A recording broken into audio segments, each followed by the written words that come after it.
আমরা তাওহীদের পথ থেকে পিছপা হইনি। আরে ভাই, তুমি যদি শিরকের পথে চলে পিছপা হতে না জানো, আমি তাওহীদের পথে চলে কেন পিছপা হব?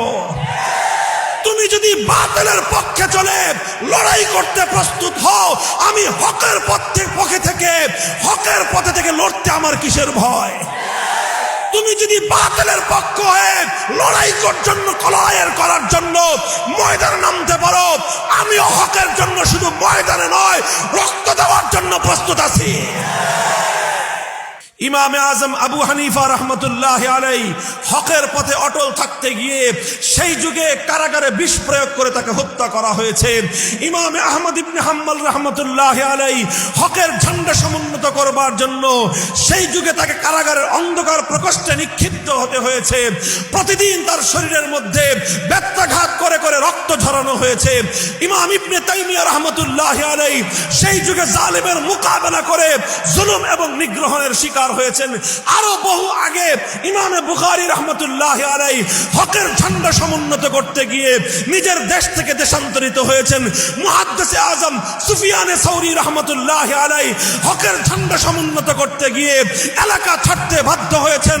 এভাবে আস্তে আস্তে আমাদের যুগ পর্যন্ত শাইখুল হিন্দ মাহমুদ হাসান দেওবন্দি রাহমাতুল্লাহ আলাইহি বাতিলের মোকাবেলা করতে গিয়ে মাল্টার আন্দামান দ্বীপের কারাগারে তাকে বন্দিত্ব বরণ করতে হয়েছে।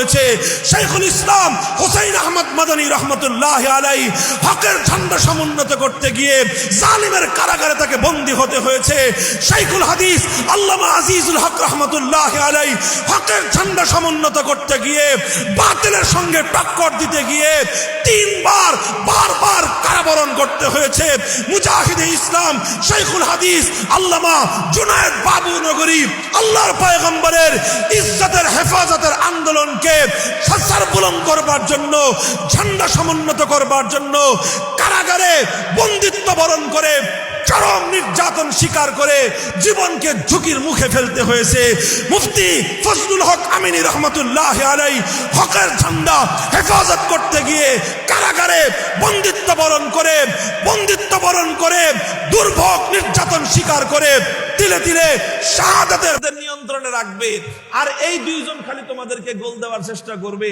এখন যেই দুইজন গোল দেওয়ার চেষ্টা করে তাদেরকেই যদি শুধু তোমরা মনে করো প্রতিপক্ষ, আর বাকি 9 জনকে যদি মনে করো তোমাদের পক্ষের, তোমার মতো বোকা এই সমাজে আর কেউ নাই। আমার সমস্যা হয়েছে এই জায়গায়, আমার সমস্যাটা হয়েছে এই জায়গায়। আলহামদুলিল্লাহ, আমি আমাদের আলেমদের পক্ষ থেকে স্ট্রাইকিং পজিশন নেমে গেছি। এখন আমি যেটাই দেখি অসঙ্গতি, ওটা সম্পর্কে আমি কথা বলি।